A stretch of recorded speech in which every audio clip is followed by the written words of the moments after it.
भाई आप तो यूट्यूबर हो, व्यूज़ के लिए आपको बेस वेरिएंट लेना चाहिए था, फिर उसको मॉडिफाई करना चाहिए था और आपके पास वीडियोस ज़्यादा आती, कंटेंट ज़्यादा आता, व्यूज़ ज़्यादा आते, फिर आपने टॉप मॉडल क्यों ली? बहुत से लोग ये सेम क्वेश्चन मेरे से करते हैं। Hello guys, welcome to my channel, this is Keshav Sharma. और मैंने बेस टू टॉप ट्रेंड के अंदर टॉप मॉडल क्यों लिया, इस पर आज बातचीत करने वाले हैं। तो चलिए वीडियो को स्टार्ट करते हैं, एंड तक इस वीडियो को ज़रूर से देखिएगा। पहला रीज़न अगर मैं आपको बता दूं, भाई पैनोरामिक सनरूफ मिलती है ना, इसमें से निकलने का मौका मिल जाता है कभी कभी। हालांकि ये कोई ये फीचर नहीं है जिसकी वजह से मैंने गाड़ी ली है, ये सिर्फ एक मजाक की बात थी। चलिए वीडियो को स्टार्ट करते हैं। जिसमें जो भी एक न्यू बायर है, न्यू कस्टमर है, जो कार वगैरह परचेज करने के प्लान कर रहा है, वो बहुत सोचता है उस चीज़ के बारे में। पहली चीज़ जो आती है दिमाग में कि कौन सी गाड़ी परचेज करनी चाहिए, उससे पहले भी एक चीज़ आ जाती है कि गाड़ी का बजट क्या है। वो तो आदमी डिसाइड कर ही लेता है कि ये इस बजट में हमें गाड़ी चाहिए। अब उस बजट पॉइंट में बहुत सारी गाड़ियां आज मार्केट में घूम रही हैं।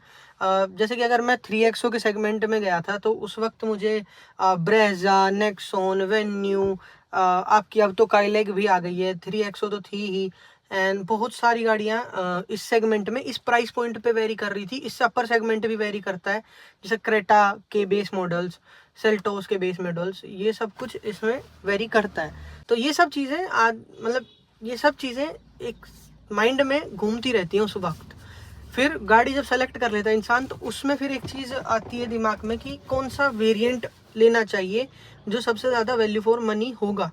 जैसे कि अगर मैं बात करूँ तो 3XO के टाइम पे मैंने AX5 जो वेरिएंट था वो सोचा था, एंड उसके बाद सोचा था ये जो AX7 मैंने परचेज़ किया। ये बहुत लोगों के कंसर्न रहता है कि बेस मॉडल लेते हैं, बाहर से तैयार करवाते हैं, टॉप मॉडल बना लेंगे। बेस टू टॉप वाला जो ट्रेंड चल रहा है, ट्रेंड क्या है मतलब कहीं ना कहीं वैल्यू फॉर मनी चीज़ें भी हो जाती हैं, कहीं ना कहीं वो मतलब ठीक है, पैसा बचता है उसमें, और आप गाड़ी की फील अपने अकॉर्डिंगली मॉडिफाई कर सकते हैं गाड़ी को, सारी चीज़ें हैं।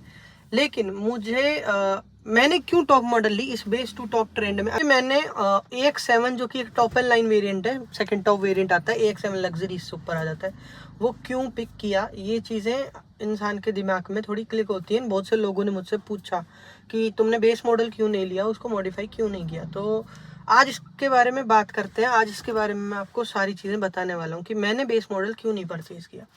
तो इसका बेसिक रीज़न अगर मैं आपको बोलूँ तो एक रीज़न था कि ये गाड़ी मुझे फैमिली के लिए चाहिए थी, एंड चाहे आप कहीं से भी मॉडिफाई करवा लीजिए गाड़ी को, कंपनी फिटेड जो फिनिश है वो आपको नहीं मिल सकती है। मॉडिफिकेशंस को चलते आपको किसी ना किसी चीज़ में कॉम्प्रोमाइज़ करना पड़ेगा। अगर मैं अलॉयस बाहर से डलवाता तो अलॉयस में कॉम्प्रोमाइजेशन आता कि अलॉयस टूटने का डर, गाड़ी का फ्यूल इफिशिएंसी, चलो फ्यूल इफिशिएंसी को तो चलो छोड़ दीजिए, पर गाड़ी का कंफर्ट, राइड क्वालिटी, सब कुछ पे इफेक्ट पड़ता है। ये जो फील है, ये जो कंपनी फिटेड वाली फील है, ये नहीं मिल पाती।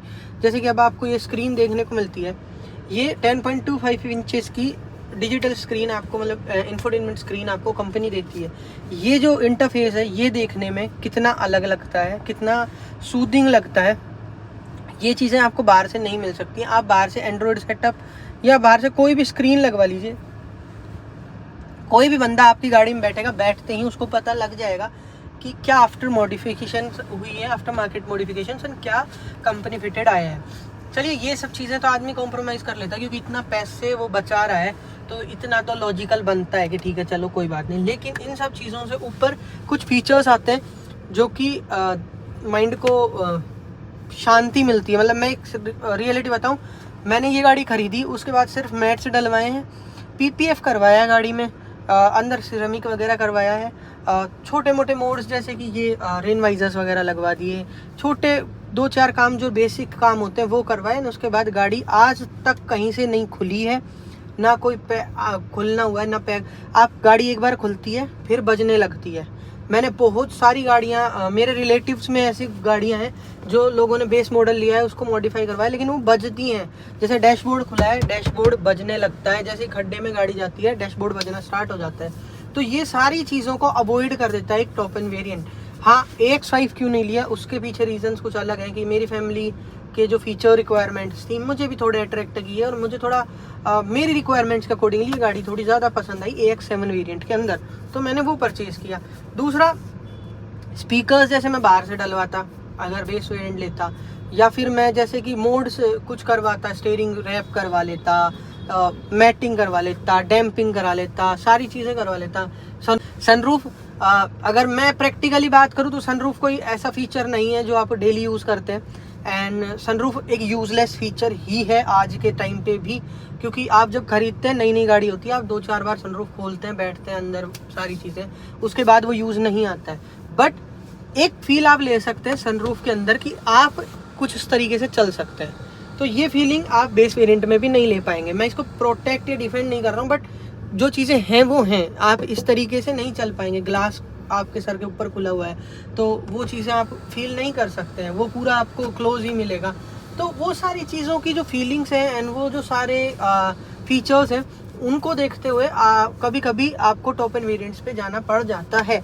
हाँ, बेस वेरिएंट लेके आप टॉप एंड वेरिएंट को चेज करें या आप अपने अकॉर्डिंगली उसको अपने टेस्ट के अकॉर्डिंगली मॉडिफाई करें, it's not wrong, it's completely your choice and अच्छा सेटअप लगता है मुझे। आप अब देखिए, बेस वेरिएंट अगर मैं 3XO का लेता मेरे को 10 के आसपास पड़ जाता, 9.5-10 के आसपास, मॉडिफाई करके 12-12.5 का मैं कर लेता। इसको 16-17 में मैंने खरीदा है, 3 से 3.5 लाख रुपए बच भी सकते थे उस पर।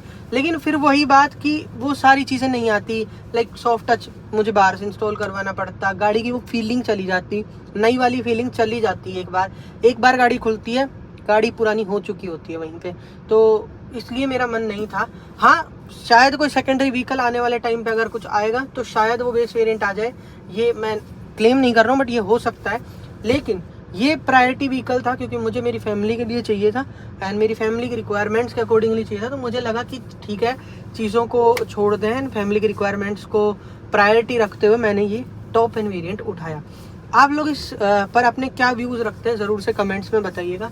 एंड चलिए वीडियो को यहीं ख़त्म करते हैं। वीडियो को लाइक कीजिएगा, कमेंट्स में अपनी राय ज़रूर से दीजिएगा, अपने व्यूज़ रखिएगा एंड चैनल को सब्सक्राइब कीजिएगा। तब तक के लिए वीडियो देखने के लिए आपका धन्यवाद एंड मिलते हैं आपसे अगली वीडियो में।